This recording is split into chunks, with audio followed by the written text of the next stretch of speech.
하나님의 말씀은 고린도전서 15장 1절로 4절입니다. 형제들아, 내가 너희에게 전한 그 복음을 너희에게 알려주려 하노니 이는 너희가 받은 것이요 또 그 가운데 선 것이라. 너희가 만일 내가 전한 어느 말이라도 굳게 지키고 헛되이 믿지 아니하면 그로 말미암아 구원을 받으리라. 내가 받은 것을 먼저 너희에게 전하였노니 이는 그 성경대로 그리스도께서 우리 죄들을 위하여 죽으시고 장사 지낸 바 되셨다가 그 성경대로 사흘 만에 다시 살려지사. 오늘 말씀 가지고 성경에 숨겨진 부활의 진실, 부활은 심판의 관문입니다 라는 제목으로 말씀을 나누겠습니다. 오늘은 모든 교회가 부활주일로 지킵니다. 올해에는 한국의 72개 교단이 오후 4시에 함께 부활절 연합예배로 드린다고 합니다. 주님은 과연 주일날, 오늘 일요일날 부활하셨을까요? 성경에 의하면 주님은 토요일 오후 6시에 부활하셨습니다. 레위기 23장 11절에 보면 무교절 기간 중에 안식일 지난 다음에 곡식단을 흔드는 게 나오죠. 그러니까 안식일은 금요일 저녁 6시부터 토요일 저녁 6시니까 토요일 저녁 6시 지나면 곡식단을 흔들어야 되기 때문에 그때 주님은 부활하신 것입니다. 그러니까 십자가에 달리신 날도 금요일이 아니라 수요일 날이고 무덤에 들어가실 때가 수요일 6시, 저녁 6시고 이렇게 되는 것이죠. 오늘날 교회가 성경을 오해하여 해마다 종료주일, 성금요일, 부활주일 등을 지킬 때마다 하나님은 얼마나 속상하실까요? 하나님이 약속하신 것을 아무 때나 지키면 되지, 그건 아니지 않습니까? 그러니까 생일날이라든가 뭐 잔칫날, 나중에 어느 때 가서 축하한다고 해봐야 소용없는 일인 것처럼, 더구나 하나님께서 정해진 그 일정대로 그에 맞춰서 하나님을 예배한다면 그것이 더 좋은 일일 것입니다. 주님이 십자가에 보혈을 흘리신 것은 대단한 사건입니다. 그런데 예수님이 사람으로 오셔서 그냥 아무 때나 십자가 흘리시면 그것이 효력이 있을까요? 그렇지 않습니다. 하나님이 피 흘리시는 것도 하나님의 세밀한 계획과 절차에 따라서 된 것입니다. 그 절차에서 하나도 어긋나면은 그건 다 무효가 되는 것이죠. 그래서 한마디로 주님의 일정은 복음의 핵심입니다. 주님이 언제 어디서 했다는 그 자체가 다 복음이라는 거예요. 마태복음 26장 13절에 아주 중요한 말씀, 예수님이 우리 보고 반드시 이걸 기념하라고 하신 말씀이 있습니다. 내가 진실로 너에게 이르노니 온 천하에 어디서든지 이 복음이 선포되는 곳에서는 이 여자가 내게 행한 일도 말하여 그녀를 기억하리라 하시니라. 마태복음에는 이 여자라고 나왔는데 그 여자는 누굴까요? 요한복음 12장에 보면 베다니에 사는 마리아입니다. 베다니에 사는 마리아가 6월절 닷새 전에 한 일이 있다는 거예요. 그 일만큼은 복음이 선포되는 곳에서는 반드시 그 여자가 예수님께 한 일을 말해서 생각나야 된다는 것입니다. 그러니까 아무 때나 예배드리고 아무 때나 찬양하는 것은 인간, 우리들은 좋아할지 몰라도 하나님은 반드시 정해진 절차를 중요하게 여기신다는 것입니다. 그래서 예수님은 AD 30년, 지금으로부터 1995년인가요?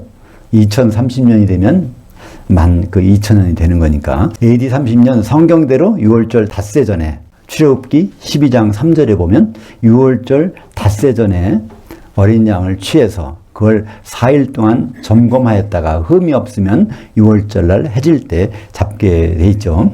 그 방식대로 베다니 마리아에 의해서 6월절 죽임당할 어린 양으로 지정되셔 4일 동안 점검받으시고 본디오 빌라도에게 죄가 없다는 것을 확인받은 후에 수요일날 오전 9시에 십자가 달리셨습니다. 그래서 오후 3시에 죽으셨죠. 그 다음에 오후 6시에 무덤에 묻히셨습니다. 수요일날 오후 6시에 무덤에 묻히셨으니까 토요일날 오후 6시에 부활하시는 것은 너무나 당연한 일이지 않습니까? 근데 왜 주일날 새벽에 연합예배를 드립니까?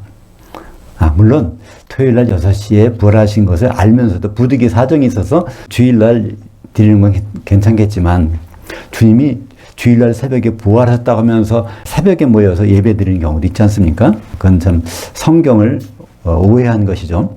주님의 일요일 부활론, 주님은 일요일날 부활하셨다. 그것은 성경 번역에 문제가 있어서, 한마디로 성경을 잘못 번역해서 생긴 일입니다. 성경만 제대로 보더라도 그런 오해는 안 하는 것입니다. 마가복음 16장 1절과 2절을 원전으로 번역하면 이렇습니다. 그 안식일, 단수의 안식일이 지나매 막달라 마리아와 야고보의 어머니 마리아와 또 살로메가 가서 예수께 바르기 위하여 향품들을 사다 두었다가 그 안식일들, 그건 복수입니다.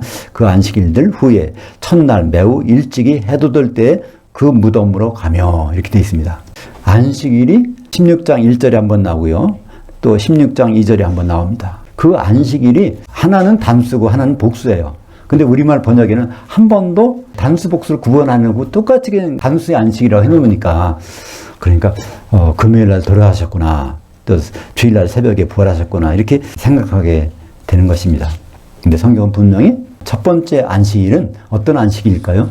무교절이 시작되는 큰 안식일, 그러니까 수요일 저녁부터 목요일 저녁까지는 큰 안식일, 무교절의 큰 안식일입니다. 그때는 가게 문을 닫는단 말이에요. 근데 이 막달라 마리아와 생모 마리아와 살로메가 갈릴리에서 왔는데 깜빡 잊어버린 게 아니라 아예 주님 죽으실 줄 모르고 향품을 안 갖고 왔어요. 근데 가게 가려면은 안식일 날은 가게 문 안 여니까 금요일 날 낮에 가서 향품을 사다가 두었다가 그 다음에 정규 안식일이 지나서, 그러니까 금요일날 저녁부터 토요일날 저녁까지 그걸 지나서 가야 되는데 어두워서 못 가고 이제 그날 다음에 주일날 갔더니 거기 무덤이 빈 것이 아닙니까? 그래서 성경만 그대로 보면 그 안식일들, 두 개의 안식일을 지나면서 가니까 예수님이 이미 부활하셨다는 것입니다. 주님의 부활한 날짜와 시간, 그것은 레위기 23장 11절에 잘 나와 있죠. 무교절 기간 중에 정규 안식일 직후인 토요일날 오후 6시입니다. 주님이 땅에 매장되신 시간은 수요일날 오후 6시. 죽으신 것은 수요일날 오후 3시지만 거기서 십자가에서 내려서 또 아리마대에 옮기는 시간이 있고 거기서 매장하는 시간까지 합하면 저녁 6시 딱 되니까 땅속에 들어가셨죠. 그래서 무덤에서 나온 시간이 바로 72시간 후야 되니까. 왜 그렇죠? 예수님이 직접 말씀하셨어요. 마태복음 12장 40절, 그리고 마태복음 16장에 사람들이 이 땅에서 일어나는 표적 말고 하늘에서 있는 표적을 한번 보여주세요. 그러니까 하늘에서 온 표적은 요나의 표적밖에 너에게 보여줄 게 없는데 요나가 3일 밤 3일 낮 71시간을 물고기 뱃속에 있었던 것 같이 인자도 72시간을 땅속에 들어갔다 나오리라. 그러니까 땅속에 들어간 시간이 수요일날 저녁 6시, 땅속에 나온 시간은 토요일날 저녁 6시가 되는 것이죠. 왜 이렇게 정확한 날짜와 시간이 중요할까요? 왜냐하면 예수님의 행적에 대한 날짜와 시간은 성경으로 이미 미리 정해졌기 때문에 그렇습니다. 예수님이 그러시잖아요. 마태복음 5장에 보면 율법의 1.1획도 다 이루리라. 그러니까 레위기에 있는 그 1.1획의 시간들, 그것도 다 정해진 대로 하시겠다고 하신 것입니다. 그것이 바로 복음이라는 것이죠. 사람들은, 구약 사람들은, 유대인들은 그걸 잘 몰랐어요. 바울을 통해서 그것이 공개됩니다. 왜 절기가 그렇게 중요한지. 골로새서 2장 17절에 보면 절기등은 그림자요, 실체는 그리스도의 것이니라. 예수님께서 행동하시는 하나하나가 비춰져서 그림자로 나타나는 것이 절기라는 겁니다. 6월절부터 시작해서 장막절까지. 그러니까 6월절부터 장막절까지 일어나는 이 일을 보면은 예수님이 하신 일과 앞으로 하실 일이 거기에 다 나타났다는 것입니다. 그러니까 그걸 아무 날짜나 아무 시간이나 아무 방법으로 하는 것이 아니라 율법에 정해진 대로 그렇게 돼야 합당한 것이죠. 주님은 십자가에 못 박혀서 계속 있는 분이 아닙니다. 우리 십자가가 기독교의 상징이라고 그러는데요. 기독교의 상징은 맞긴 맞지만 상징의 시작일 뿐입니다. 주님은 지금 십자가에 안 계세요. 심지어 가톨릭은 어떻게 합니까? 십자가에다 예수님 묶어 내놨어요. 그죠? 개신교는 적어도 그래서 내려놨는데 십자가는 시작이고 마지막은 장막절에 혼인하시는 부분이 마지막이지 않습니까? 그래서 요한복음 3장 16절에 무슨 말씀이 있죠? 하나님이 이 세상을 이처럼 사랑하사 독생자를 주셨으니 그를 향하여 믿으면 멸망하지 않고 그를 그냥 믿으면 멸망한다. 그러니까 그를 향하여 믿으면 영생을 얻으려 하게 하심이니라. 그러니까 십자가에 달린 예수를 그냥 놓고 믿으면 멸망한다는 것입니다. 왜 그럴까요? 예수님은 십자가에 있는 모습으로 오시는 것이 아니라 앞으로 신랑으로 혼인하러 오시니까 그 혼인 준비가 된 사람이 영생을 얻을 거 아닙니까? 또 주님을 향하여 믿어서 뭐가 되죠? 요한복음 7장 39절에 보면 그를 향하여 믿는 자들에게 주실 성령을 가리켜 말씀하신 것이라. 예수님이 이제 장막절날 가서 설교하신 장면 중에 그 말씀 있잖아요. 누구든지 목마르거든 내게로 와서 마시라. 그러면서 나를 향하여 믿는 자는 그 배에서 생수의 강들이 넘치는데 그것은 바로 나를 향하여 믿는 자들이 받을 성령을 가리켜 말씀하신 것이라. 그러니까 예수님을 향하여 믿으면 그 자체가 성령의 기름 준비를 하고 있는 거죠. 그죠? 그러니까 당연히 장막절에 혼인만찬에 들어가지 않습니까? 십자가상에서 예수님은 중요한 말씀하십니다. 요한복음 19장 30절에 다 이루어졌다. 우리나라 번역에는요.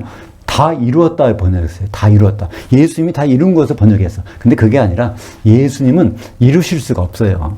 왜요? 하나님 자리에서 하나님 권세를 다 내려놓고 죽으러 오셨으니까 예수님은 살려주셔야 부활하신 것입니다. 수동태로 되어 있습니다. 그죠? 다 이루어졌다. 근데 뭐가 이루어졌다는 말일까요? 예수님이 십자가 달려서 모든 구원을 다 이루었다. 이 말씀이 아닙니다. 그 말씀 확인을 하면 누가복음 22장 16절과 18절로 가서 보면 최후의 만찬 때 예수님이 그런 말씀하시죠. 이 포도주를 가지고 이제 같이 나누면서 하나님이 통치 가운데서 6월절이 완성되기 전까지는 내가 다시는 포도나무에서 난 것을 입에 대지 않겠다. 그거를 사도들에게 사인을 주십니다. 그 말씀은 무슨 말씀인가 하면 이제 내가 몇 시간 후에 포도주를 입에 대는 순간이 올 거야. 그러면 6월절이 완성됐다는 걸 너희 알아? 그런 신호로 주신 것입니다. 그러니까 예수님이 십자가에 지신 다음에 마지막에 내가 목마르다 그럽니다. 예수님 손발이 다 못에 박혀 있으니까 예수님이 직접 포도주를 들어가지고 마실 수가 없지 않습니까? 그러니까 이제 거기에서 군병이 쉰 포도주를 갖다가 적셔가지고 입술에 대니까 예수님이 다 이루어졌다. 바로 절기 중에 첫 번째 절기, 6월절이 다 이루어졌다. 앞으로는 내 무교절을 이룰 것이 남았구나.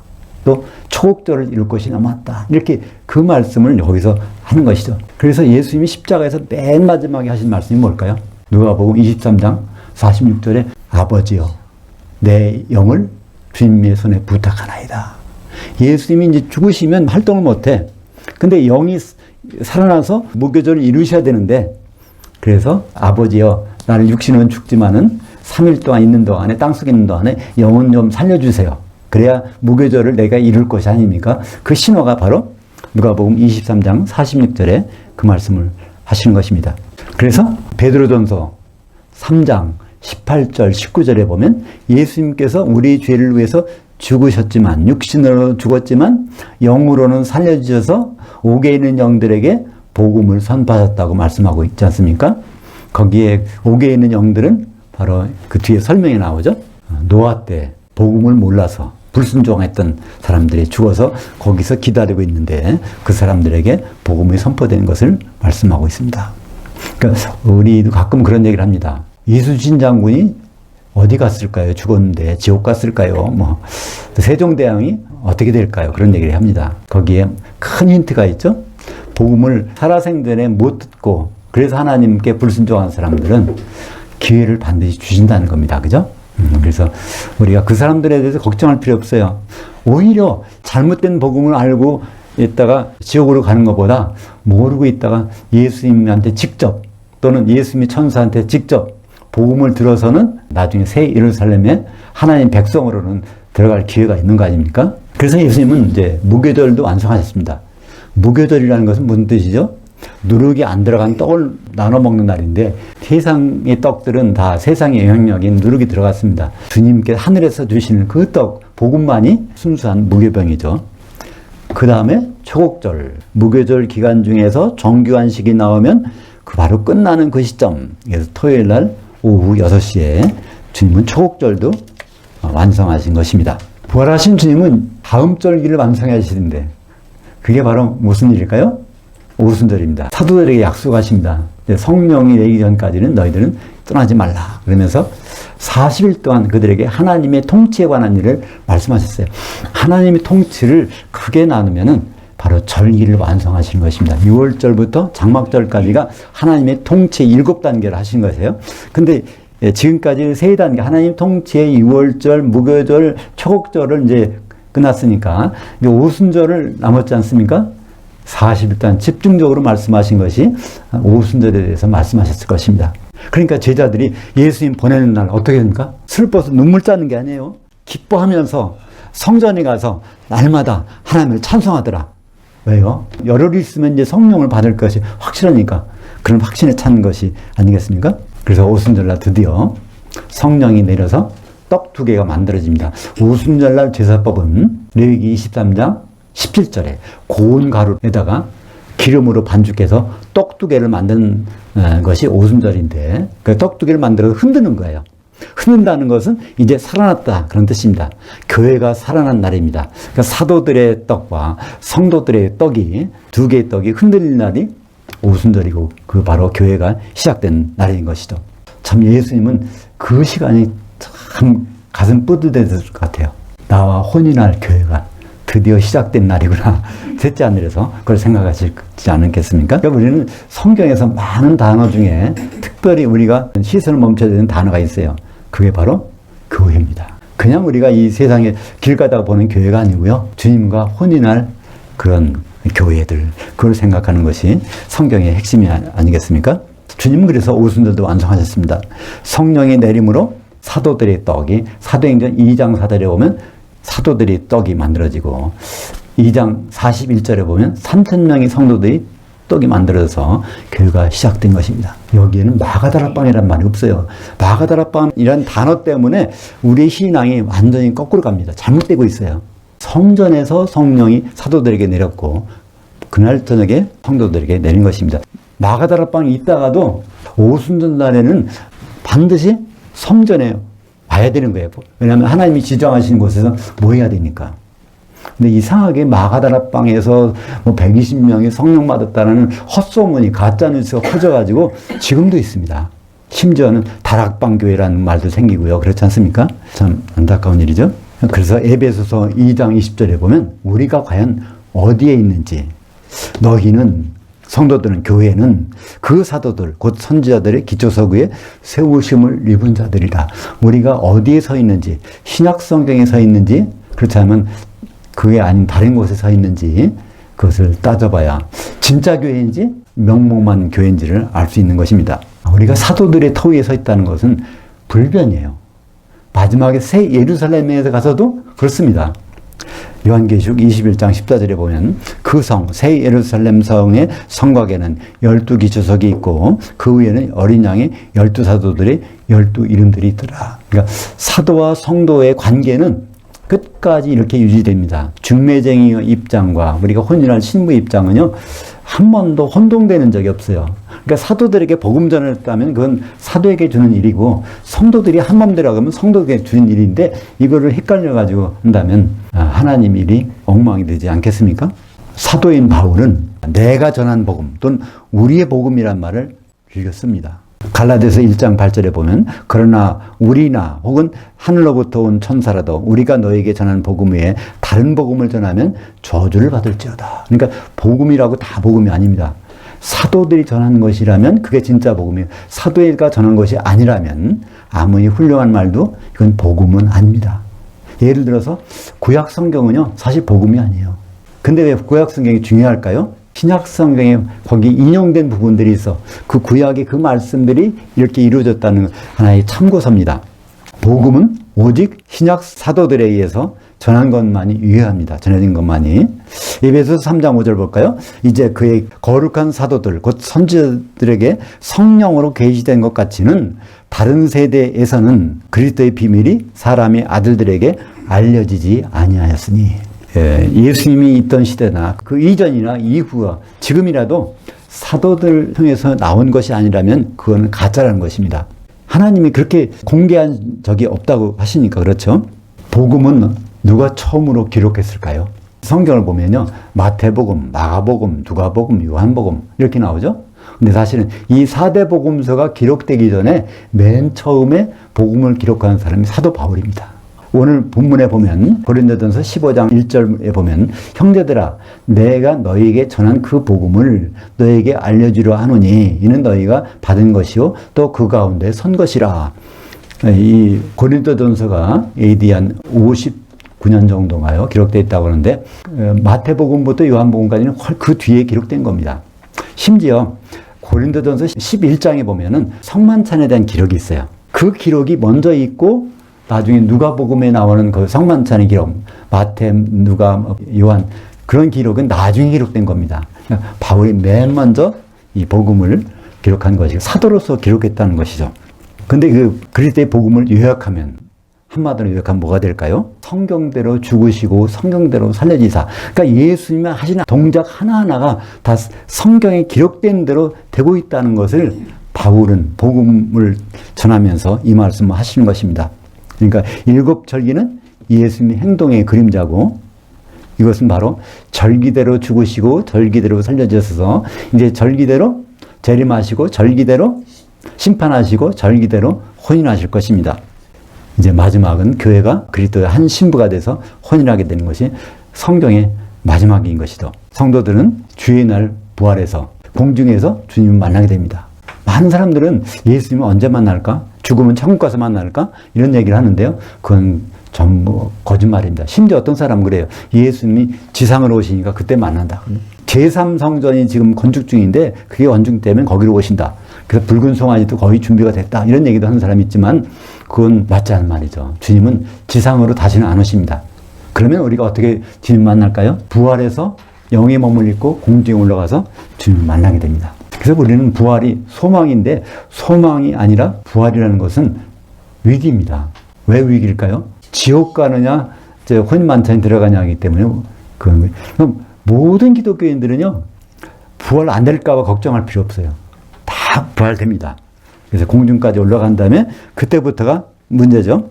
누가복음 17장에는 두 사람이 잠을 자다가 한 사람은 데려감을 당하고 한 사람은 버려둠을 당하고 또 두 여자가 맷돌을 갈다가 한 사람은 데려감을 당하고 한 사람은 버려둠을 당한다는 말이 있는데 그것은 참 잘못된 번역입니다. 주님이 지상에 내려온 것은 번역되어 있어요. 두 여자나 두 사람이나 모두가 지상에 있다가 공중에 올라간 사람 중에서 거기서 데려감, 버려둠 이것은요 영접되거나 추방되거나 그런 뜻입니다. 우리가 비행기를 탈 때 그 문 앞에서 출입구에서 티켓이 잘못됐으면 그 추방되지 않습니까? 그 티켓이 거기에 맞으면 자리에 들어가는 거고 그 마찬가지로 공중까지 올라가서 탑승하느냐 거기서 지옥에 떨어지느냐가 공중에서 결정되는 거예요. 근데 우리말 번역에서는 그게 이제 데려감 버려둠이라고 하기 때문에 지상에서 데려가고 지상에 버려두고 이렇게 착각하도록 만들어졌는데요. 거기서 파라람바노라는 단어는 영접, 공중에서 주님이 영접해 주신다. 그리고 아피엠이라는 단어는 추방, 공중에서 지옥으로 추방시킨다. 그런 단어로 거기에 되어 있는 것인데요. 그 마지막에 누가복음 17장 37절에 그 전에 제자들이 질문하는 게 있어요. 주여, 도대체 그 심판이 이루어지는 곳이 어딥니까? 그래, 어딥니까? 언제가 아니라 어딥니까? 그 사도들이 그 질문에 대답하는 대답이 누가복음 17장 37절입니다. 그 실체가 있는 곳에 그 독수리들이 한데 모여지느니라. 여기도 우리말 번역은 이상하게 돼 있어요. 그 시체가 있는 곳에 독수리들이 모이느니라. 그러니까 시체 뜯어먹으러 독수리가 온다는 식으로 번역해버리니까 이건 정말 말도 안 되게 번역된 거 아닙니까? 거기는 시체가 아니라 시체는 푸토마인데 실체예요. 소마. 그 주님의 실체가 큰 독수리 모습으로 하고 오는 곳에 작은 독수리들이 천사들에게 이끌려서 거기에 한데 모여지는 것입니다. 거기도 수동형이에요. 작은 독수리들이 모여지는 것은 자기가 자발적으로 가는 것이 아니라 천사들이 인도하는 것을 나타내고 있습니다. 요한계시록 12장에 보면 큰 독수리가 나와요. 큰 독수리의 두 날개. 그때 큰 독수리가 바로 예수님을 상징하는 겁니다. 그러니까 공중에서 만나는 거니까 공중을 뭐라고 하죠? 헬라어로 공중은 아에르입니다. 공중에서 존재하는 것이 무엇일까요? 공중에서 하는 것이 무엇일까? 아에토스입니다. 아에토스가 독수리예요.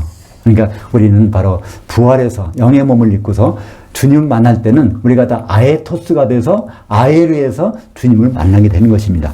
그리스도의 심판대를 우리가 한번 미리 가볼까요? 주님과 교회가 만나는 것.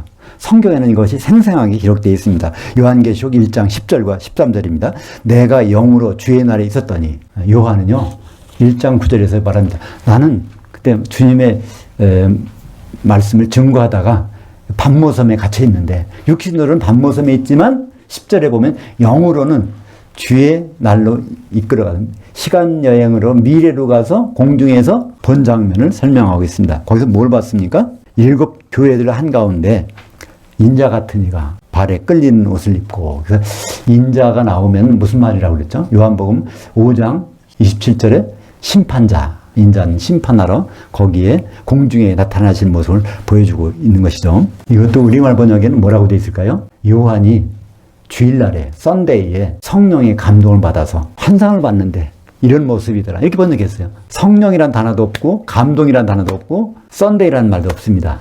주님이 재림하시는 날로 요한이 영이 빠져나가는 것을 기록하고 있는 성경을 그렇게 번역했기 때문에 요한계시록을 아무리 읽어봐도 이해할 수가 없는 것입니다. 주님이 공중으로 다시 오실 때 모든 성도들은 부활해서 거기서 만나게 됩니다. 근데 부활이 참 어떤 순간이라고요? 어떻게 보면 위기의 순간이에요. 기름이 여전히 소멸되지 않고 준비해 있으면은 혼인만찬에 들어가서 영생하지만 그렇지 못하면 지옥에 떨어져서 천년을 지내기 때문입니다. 마태복음에는 그것을 영생영벌이라고 합니다. 그런데 영생영벌은 어떤 단어냐면 한 시대 동안에 주님과 같이 사느냐, 한 시대 동안에 주님과 떨어져서 벌 받고 있느냐, 그것이 헬라어의 그 원래 단어의 뜻입니다. 아이오니오스라는 것은 한 시대의 그런 뜻인데 그걸 우리말로 영원한 그렇게 번역해서 그렇습니다. 영원한 것은 끝이 없는 거니까 잘못된 번역이죠. 그래서 영생은 주님과 천년 동안 공중에서 지내는 거, 영벌은 지옥에서 천년 동안 벌 받는 거, 이것이 우리말 번역을 영생영벌이라고 해놓은 것이죠. 그렇다면 영생에 이르는 꿀팁이 있어요. 이것만 되면은 영생하는 데 전혀 지장이 없어. 근데 예수님이 영생시켜주는 사람에 대해서 이렇게 말씀하셨어요. 그 말씀이 마태복음 25장 40절에 있습니다. 너희가 여기 그리스도 심판대에 내 형제들 사도들 중에 지극히 작은 자 하나에게 한 것이 곧 내게 한 것이니라. 여기 새끼 염소와 장성한 양을 구분해 놓고 장성한 양, 영생에 들어갈 사람들에게 얘기해 주는 게 너희들이 사도들 중에서 작은 자에게 한 것을 내가 인정할게. 그 영생을 가는 사람들에게 주실 말씀이고요. 그 다음에 새끼 염소들에게는 한 시대 동안에 준비된 불에 들어가는 것, 지옥에 들어가는 것을 말씀해 주고 있지 않습니까? 우리는 복잡할 것 같지만 굉장히 단순합니다. 사도들의 말을 잘 먹으면 그게 예수님을 대접하는 거고, 예수님을 향하여 믿는 거고, 예수님을 향하여 믿으면 요한복음 7장 39절에 성령을 주시겠다고 하니까, 그죠? 그러니까 성령이 계속 주입되는데 우리가 주님을 만날 준비가 저절로 되는 거 아닙니까? 사도들의 말씀을 잘 대접해서 그날로 혼인만찬에 다 들어가시기를 주의 이름으로 축복합니다. 기도하겠습니다. 하나님 아버지, 주님은 토요일 날 오후 6시에 부활하셨음을 성경을 통해서 우리는 다시 한번 확인합니다. 주님이 예정하신 시간과 날짜와 방법을 그대로 따라서 주님을 맞이할 수 있도록 인도하여 주시옵소서. 예수님 이름으로 기도합니다. 아멘.